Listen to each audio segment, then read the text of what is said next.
Hi everyone, कैसे हैं आप सब? ठीक ठाक हैं। It's me Hamsain, you are watching actually X. Welcome back to the channel.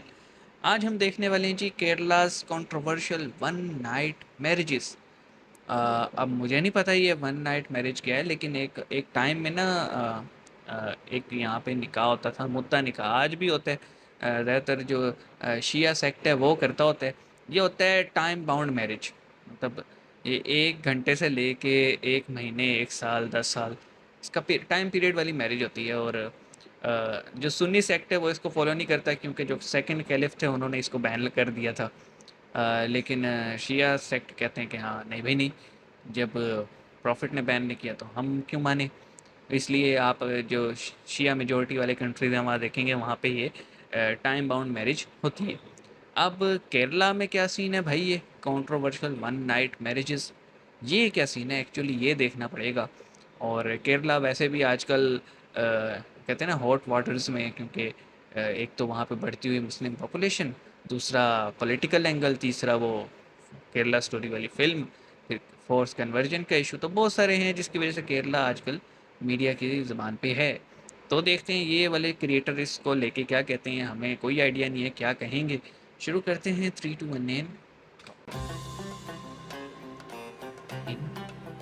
Arab style marriage, बंदे तो सारे देसी लग रही हैं। ये सारे सीन्स देखकर आपको ऐसा लगेगा कि ये शादी किसी इस्लामिक अरब कंट्री में हो रही है, लेकिन नहीं, ये नज़ारा तो केरला का है। केरला स्टोरी की बात तो हर कोई कर रहा है, लेकिन शायद ही कोई केरला की इन फेमस वन नाइट मैरिजेस के बारे में जानता है।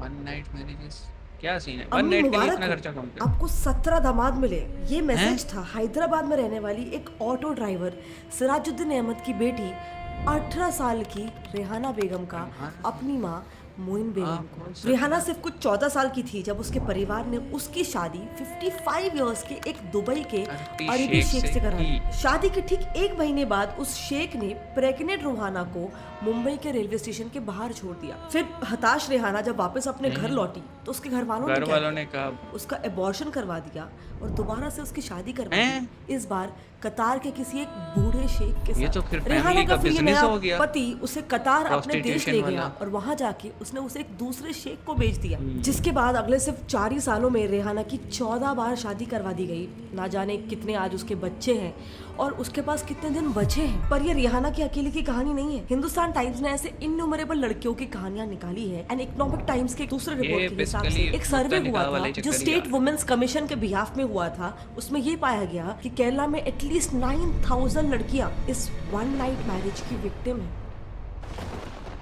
बेसिकली प्रोस्टिट्यूशन ही है, उसको मैरिज का नाम दे दिया है ना। गुनहगार खुद उन लड़कियों के माँ बाप ही होते हैं जो सिर्फ कुछ पैसों के लिए अपनी बेटियों को अमीर ये पाकिस्तान में भी हुआ था, चाइनीज को लड़कियां जो है ना बेच रहे थे इस तरह से। केरला में ये सदियों से चलता आ रहा है। ये वन नाइट मैरिजेस जिसे अरब कल्याणम भी कहते हैं, इसके रूट्स हजारों साल पहले वलियंग गढ़ी यानी कि बाजार सिस्टम तक जाते हैं। कैलीकट यानी उस वक्त का केरला अपने स्पाइसेस और स्पेशली उर्स यानी कि बड़े बड़े शिप्स के लिए बहुत ज्यादा फेमस था। इतना कि कई सारे ट्रेडर्स यहाँ पर ट्रेडिंग करने आते थे, जिसमें मेनली अरब ट्रेडर्स का नंबर बहुत ज्यादा हाई था। ये 629 एडी का वही दौर था जब अरब ट्रेडर्स का यहाँ पर बहुत ही ज्यादा फ्रिक्वेंट आना जाना हो गया था और उन्होंने इस रीजन में ही इंडिया का पहला मॉस्क भी बनाया था। सो इस दौर में होता क्या था कि अक्सर उर्स के केस में एटलीस्ट पूरी शिप बनाने में लगभग 3 महीने से लेकर साल भर का समय भी लग जाता था। जिस पूरे पीरियड में यहाँ पर अरब्स अकेले रहते थे, तो बस अपने डिजायर्स को पूरा करने के लिए एक न्यू कॉन्सेप्ट ऑफ मैरिज अरब कल्याणम का जन्म हो गया। इसमें ये शेख वहाँ की लोकल केरलाइट लड़कियों को मेहर यानी कि रिवर्स डाउरी देकर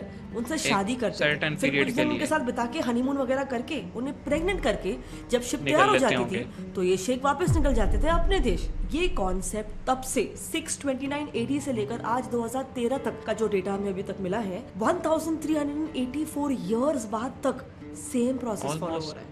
आज भी अरब कल्याणम केरला के काफी प्रोमिनेंट सिटीज जैसे कि कोझिकोडे, मल्लपुरम, कन्नूर, कासरगोड, इनफैक्ट केरला के कैपिटल थिरुवनंतपुरम में भी ये प्रैक्टिस हो रहा है। हाँ, इनके ऑपरेशन थोड़े से और ज्यादा सोफिस्टिकेटेड हो गए हैं। मतलब अभी एक प्रॉपर नेक्सस में ऑपरेट किया जाता है जिसमें लड़कियां कहाँ से सोर्स होगी। कई बार होता है लड़कियों को पता भी नहीं होता कि उनका ये वन नाइट मैरिज मनाया जाएगा, उनको कितने पैसे दिए जाएंगे, ये सब कुछ A to Z का ख्याल रखा जाता है आज कुछ ब्रोकर्स द्वारा। हिंदुस्तान टाइम्स के इस रिपोर्ट के हिसाब से अब तक 50 ऐसे ब्रोकर्स आइडेंटिफाई हुए हैं 15 गल्फ देशों गल्फ से में और और 35 35 लोकल हैदराबाद से ही, जिसमें से 25 25 औरतें तो हैं। औरतें हैं। अब ये ब्रोकर्स कैसे काम करते हैं वो देखना, क्योंकि काफ़ी ज़्यादा स्ट्रेटेजिक काम होता है इनका। सो ये जो लोकल ब्रोकर्स होते हैं, ये पहले तो इन अरबी शेखों को उनकी हैसियत के हिसाब से 3 माल कैटेगरीज में दिखाते हैं। डिवाइड करते हैं। हाँ पहले हाँ ऑटो दिखाते हैं। वालाज जो अपने देशों में सस्ते ट्रांसपोर्ट व्हीकल्स यूज़ करते हैं, तो उन्हें इंडिया में रखा भी जाता है लोकल लॉजेस वगैरह में। ओके। फिर एम्बेसडर वाले, थोड़े अमीर लोग जो एम्बेसडर वाले। एम्बेसडर कार में ट्रैवल करते हैं, तो उन्हें अकोमोडेशन मिलती है फिर मिडिल होंगे रेंज तेल के वाले, होटल्स में। फिर हाई फाइनली लेवल। आते हैं इनोवा वाले, अल्ट्रा रिच लोग जिन्हें ठहराया भी जाता है इंडिया के 5 स्टार होटल्स में। हैसियत का ध्यान रखना बहुत ज्यादा इंपॉर्टेंट है, क्योंकि उस हिसाब से पैसे उन शेखों से मिलेंगे और उस मिलेंगे। हिसाब से ही शादी वगैरह के खर्चे भी होंगे, ताकि सस्ते को सस्ते में निपटा सके और 2 पैसा ब्रोकर्स की जेब में एक्स्ट्रा बच सके। एंड इसी ग्रूम की हैसियत के हिसाब से एंड ऑफ कोर्स लड़की ब्राइड भी की ब्यूटी के हिसाब से भी ब्राइड बिल्कुल। की कीमत सेट होती है, जो मोस्टली रेंज करती है 50,000 से लेकर 5 लाख तक, जिसमें से माइंड यू Human trafficking है, 1/4 ही सीधा मिलता सीधा है sex लड़की के घर trafficking है। वालों को, बाकी का पूरा मिलता है इन Proper। ब्रोकर्स को ही। फिर कई बार तो पैसों के अलावा सोना दिया जाता है, गाड़ी, घर, ज्वेलरी, बहुत कुछ दिया जाता है, जिसपे भी ब्रोकर का कट इक्वली निकलता है। ऑफ कोर्स ये ब्रोकर यही पैसों से काजीज, कुछ बाकी लोकल कॉन्टैक्ट्स वगैरह से, या कुछ हाँ। केसेस में इनफैक्ट इवन ऑर्फनेजेस से अपना काम करवाते हैं, तो उनका वहाँ पे भी स्पेंड होता है। ऑर्फनेजेस के पूरा लिए, क्योंकि system है। लड़कियां कहाँ से आएंगी, कई बार ये आती है अनाथालय, मतलब कि यतीम खानों से, और उन यतीम खानों के जो मैनेजर्स वगैरह होते हैं, वो भी कमीशन के बेसिस पे लड़कियां सोर्स करते हैं। Supply सबसे करते पहले हैं। उस अरब शेख के सामने पूरी ऑर्फनेज की लड़कियों को बुलाया जाता है, वो उन choose लड़कियों में से करते हैं। एक को वो अरब सिलेक्ट करेगा, जिसके बाद उस सिलेक्टेड लड़की को मैनेजर इस शादी के लिए बहुत ज्यादा कन्विंस करेगा। ऑल्सो कई केस में क्या होता है कि ये जो अनाथ लड़कियां होती है, ये और नहीं अनाथ मान रही नहीं होती। होती है, लेकिन उनके छोड़ माँ बाप जाते हैं। बहुत ज्यादा गरीब होते हैं, तो वो उन्हें ऐसे यतीम खानों में डाल देते हैं। तो उस लड़की को ऐसे बताया जाता है कि एक अरबी लड़का तुमसे शादी करना हाँ, चाहता है, तो तुम्हारी पूरे जिंदगी बन फैमिली का जाएगी, आपके ये वो ख्याल फलाना रखे। फलाना। फिर लड़की के कन्विंस होते हैं यतीम खाना के मैनेजर्स उन लड़कियों के पेरेंट्स को भी उस अरबी लड़के के फोटोज दिखाकर कहते हैं, क्योंकि लड़की के लिए एक बहुत ही अच्छा, बहुत ही अमीर रिश्ता है, और ये Life रिश्ता set, करने के लिए निकलो। उनको महर यानी कि रिवर्स डाउरी मिलेगी। अरब लड़का, अच्छे घर का रिश्ता, और महर सुनते ही पेरेंट्स झट से लोग मान दे जाते हैं, देते हैं। क्योंकि बेसिकली मैनेजर्स इसे एक डील से ज्यादा एक अरेंज्ड मैरिज की तरह पोर्ट्रे करते हैं। रिश्ता फाइनलाइज होती ही अरबी पार्टी उन यतीम खाना के मैनेजर्स या फिर मिडिल मैन को पैसे ट्रांसफर कर लेते हैं, जिसमें से सबसे पहले तो वो अपना कट निकालेगा और बाकी देगा उनके पेरेंट्स को। अब ये ट्रांजैक्शन पूरा होते ही यतीम खाना मैनेजर्स अपने ऑर्फनेज के अंदर ही उस अरबी लड़के और लड़की की शादी करा देते हैं, और खुद ही उस शादी के लीगल सर्टिफिकेट्स भी बना के देते हैं। कई बार तो इन मैरिजेस में कुछ गिने Documented चुने है। रिलीजियस लीडर्स भी शामिल होते हैं, तो उसके रियाज विरोध होते करने हैं, के हाँ। बजाय इसे सपोर्ट कर देते हैं, क्योंकि इस्लामिक पर्सनल लॉ में शादी करना और डिवोर्स लेना कंपैरेटिवली काफी इजी है। तो ये रिलीजियस प्रीस्ट भी उन अरब्स को हाँ। इजीली निकाहनामा यानी कि मैरिज सर्टिफिकेट बनाकर सारी दे गेम देते पैसे हैं, की जिससे है। उनकी शादी भी लीगल हो जाती है। एंड नीडलेस टू से इसमें इनको भी काफी अच्छा कमीशन दिया जाता है। फिर ये शेख लड़की को लेकर कई हफ्तों या महीनों के लिए भी हनीमून के लिए कोई दूसरे देश लेके जाएगा, वहाँ प्रेग्नेंट कर देगा, एंड फिर वापस इंडिया लाके छोड़ देगा, या फिर कई बार उस देश में कहीं ही भी छोड़ छोड़ देगा, देगा। या फिर बेच भी देगा दूसरे शेख लोग को। मतलब कुछ भी हो सकता है, और इसीलिए एक मुस्लिम कॉलमिस्ट के हिसाब से ये इन अ वे एक लीगलाइज प्रोस्टिट्यूशन ही है। Prostitution एंड ही एक्चुअली है। ज्यादातर केसेस में माँ बाप के साथ क्या होता है ना, कि ये फैमिलीज फाइनेंशियली बहुत ज्यादा वीक होती है, इसीलिए वो लोकल ग्रूम्स को डाउरी देना अफोर्ड नहीं कर पाती है नॉर्मल शादी के लिए। लेकिन अरबी कल्याणम में उल्टा उनको रिवर्स डाउरी मिलता है, जिससे वो फैमिलीज अपनी लड़की की शादी करवाने रेडी हो जाए। वैसे उन लड़कियों को भी महंगे गिफ्ट्स देकर और उन्हें वेल्दी लाइफ, बड़ी गाड़ी, लग्जरी होटल्स के ख्वाब सपने दिखाए दिखाकर जाते हैं। ब्लर किया जाता है। इतना पैसा बताया जाता है, दिखाया जाता है, कि कुछ केसेस में तो माँ बाप तो छोड़ो, उनसे ज्यादा उनके डोमिनेटिंग रिलेटिव्स उन लड़कियों को फोर्स कर देते हैं शादी करने कर के ले लिए। भाई, कर ऐसा ले। ही एक केस हुआ था जहाँ पर एक टीनेज लड़की को उसके अंकल ने जबरदस्ती करके सिर्फ 5 लाख रुपए में एक ओमानी शेख को बेच दिया। और ऐसा भी नहीं है कि हर एक केस में लड़कियों के माँ बाप को बहुत ज्यादा पैसा मिलता है, पैसा कम ही मिलता है, लेकिन माँ बाप इसलिए भी खुश हो जाते हैं कि चलो बाहर एक जा रही इंसान है। पे खर्चा कम होगा, पहली बात तो घर पे, फिर लड़की की शादी तो वैसे भी करवानी है, उस पर खर्चा तो होने ही वाला है, लेकिन भाई इस नहीं। शादी में 1 रुपए का खर्चा भी नहीं करना पड़ेगा। और एक ये लोग- एनजीओ है शाहीन, जो ऐसे सारे केसेस से डील करता है, उसकी चेयरपर्सन लड़कियों जमीला को के ना हिसाब से तो flesh कई ऐसे समझते हैं, गरीब flesh घरों का and ये भी bones। मानना होता है, उनमें एक सुपरस्टिशन होता है कि एक मेंस्ट्रुएटिंग लड़की को घर में ज्यादा दिन तक रखना नहीं चाहिए, इसीलिए भी वो जितना जल्दी हो सके इनकी शादी करवा देना चाहते हैं। अब ये केसेस वही देखो, ऑन अ सीरियस नोट, ये सारी कहानी अगर मैं आपको बताऊं ना, तो ये सारी है मुत्ता निकाह। इसका जो टर्म है ना, जो इसकी एक्चुअली ये वन नाइट मैरिज कह लें आप इसको, या टाइम बाउंड मैरिज कह लें, या फिर लीगल प्रोस्टिट्यूशन कह लें, ये है मुत्ता निकाह। ये होता था, मैं आपको थोड़ा सा बैकग्राउंड बताता हूँ, हो सकता है वीडियो लंबा हो जाए। बेसिकली जब जंगों पे जाते थे ना, तो अब आपको पता है पैदल सफ़र होता था, और फिर जंग जब होगी तो अगर वहाँ पे कोई मुहासरा हो गया है, यानी कैंपिंग करना पड़ गया, बैठना पड़ गया, तो कई कई महीने लग जाते थे। तो अब आपको पता है कि ये तो थे अपने मतलब सेक्सुअल डिज़ायर इनसे कंट्रोल होती नहीं थी। तो फिर वहाँ पे क्या करते थे, ये वहाँ की लोकल लड़कियों से शादी करते थे। और लोकल लड़कियों से शादी करते थे तो उनको महर, महर जो होता है ना ये चाहे वैसे मैरिज हो या फिर जो है ना आम जो मुस्लिम शादी करते हैं, जो एक्चुअल में शादी होती है, उसमें तो महर ना लड़के की तरफ से लड़की को ही दिया जाता है। और कोशिश ये की जाती है कि फिजिकल रिलेशन होने से पहले लड़की को उसकी दे दिया जाए। वो बेसिकली लड़की का हक होता है, काइंड ऑफ जैसे मुंह दिखाई होती है, गिफ्ट वो होता है। तो अब ये महर मिलता है तो वो दिया जाता था, और फिर एक टाइम बाउंड मैरिज जो है वो कर ली जाती थी। इसे मुत्ता निकाह या टेम्परेरी निकाह भी कहा जाता है। और वो हो जाता था काम।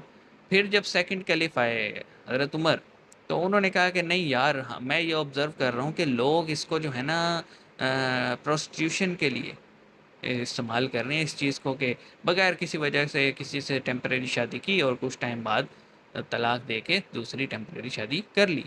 तो उन्होंने कहा कि ये जो है ना ये काम ख़राब है। तो उन्होंने इसको बैन कर दिया। लेकिन एक पर्टिकुलर ग्रुप है इस्लाम में जो कहते हैं नहीं, हम नहीं मानते, ये चलती रहेगी ऐसे ही। और उसी का कवर लेके आजकल ये लीगल प्रोस्टिट्यूशन किया जाता है। और हर चीज़ लीगली होगी, मतलब लड़की की मर्ज़ी भी शामिल होगी। अब लड़की को क्या पता उसके साथ आगे जाके क्या होने वाला है। ये तो आप केरला की बात कर रहे हैं, पाकिस्तान में गुजरांवाला में और गुजरात में ये केसेस निकले थे। एफआईए जो पाकिस्तान की फेडरल इन्वेस्टिगेशन एजेंसी है, उसने ये केस पकड़े थे कि जनाब जो चाइनीज़ हैं, आपको पता है चाइनीज़ की जो फीमेल पॉपुलेशन है वो कम है, वहाँ पे लड़कियों की कमी है। तो चाइनीज़ जो है वो यहाँ पे आते थे, और वो जनाब इस्लाम भी कबूल करते थे दिखाने के लिए। इस्लाम कबूल किया है, फिर वो उसकी लड़की से शादी होती थी, फिर वो लड़की वालों को जो है अमाउंट देता था महर की फॉर्म में, इसी तरह सेम कंसेप्ट। और फिर लड़की को साथ ले जाता था। अब वहाँ जाके क्या होता था, कुछ टाइम तक वो अपने साथ रखता था, फिर या तो लड़की को बेच दिया जाता था प्रोस्टिट्यूशन में, या फिर वो खुद जो है ना लड़की को फोर्सफुली कन्वर्ट करके अपने मज़हब में उससे प्रोस्टिट्यूशन का काम करवाता था। या फिर तीसरा जो सबसे ख़तरनाक काम हो रहा था, चलो प्रोस्टिट्यूशन में ज़िंदा तो होती थी हद तक कि बहुत ही घटिया काम है ये, लेकिन जान तो है ना लड़की में।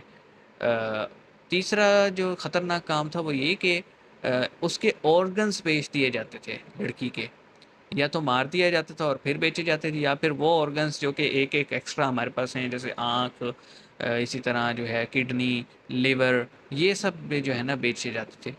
तो फिर जब केसेस पकड़े गए, माँ बाप ने देखा हमारी बच्ची से हमारा राब्ता नहीं हो रहा, फिर उनको पता लगता था ओहो ये तो मुत्ता निकाह हो गया, और लड़की उनकी काइंड ऑफ वो ख़रीद के आगे बेच दी गई है। तो ये मामलात थे, इस पे यहाँ भी बड़ा एक्शन हुए। और मैं समझता हूँ गवर्नमेंट ऑफ इंडिया जो है उसको भी इस पे एक्शन लेना चाहिए कि ये जो अब इसका जो भी नाम दे दें, अरबी कल्याणम कह दें, इसको टेम्परेरी मैरिज कह दें, टाइम बाउंड मैरिज कह दें, पेपर मैरिज कह दें, जो मर्ज़ी कहें, इस पे बैन होना चाहिए। और जो जो भी मुलविस होते हैं ना इन सब में, ब्रोकर से लेके मिडल मैन और निकाह और ये जो सब, इन सबको उल्टा लटका देना चाहिए, क्योंकि इन अ वे बेसिकली लड़की को प्रोस्टिट्यूशन में ही डाला जा रहा है। मैं एक डॉक्यूमेंट्री देख रहा था बीबीसी की, इराक की थी। वहाँ पे एक पढ़ी लिखी लड़की थी, उसके साथ ऐसे हुआ था, और फिर उसने बताया कि वो घर भी नहीं बता सकती थी, क्योंकि उसकी एक टाइम बाउंड मैरिज थी, उसे नहीं पता था ये टाइम बाउंड मैरिज है। और एक दो हफ्ते बाद उसका बंदा जो था वो बगैर बताए गायब हो गया। बाद में उसे पता लगा कि ये तो मुत्ता निकाह था। और फिर अब वो घर भी नहीं बता सकती कि जनाब मेरे साथ ऐसे ऐसे हुआ है। और क्योंकि आपको पता है एक लड़की जो कि किसी के साथ सेक्सुअल रिलेशन में आ गई, उसको कहाँ माशरा जो है वो अच्छी निगाह से देखता है। बड़े कल तरह तरह की बातें करते हैं। तो फिर जो है ना वो बेचारी बता रही थी बीबीसी के बंदे को कि जनाब अब मेरी इस तरह 14 से ज़्यादा शादियाँ हो चुकी हैं। और वो सब सिर्फ इसलिए कर रही है जानते बूझते कि छोटी बहन जो है उसको पढ़ाना है और इस सब से बचाना है। तो बहुत सारे लोगों की पर्सनल मजबूरी भी होती है, लेकिन मैं ये ज़रूर कहूँगा इस पे बैन होना चाहिए, इस पे एक्शन होना चाहिए, इस पे लेजिस्लेशन होनी चाहिए। आप क्या कहते हैं बताइएगा कमेंट सेक्शन में, बहुत सारी बातें कर ली। सी यू गाइस।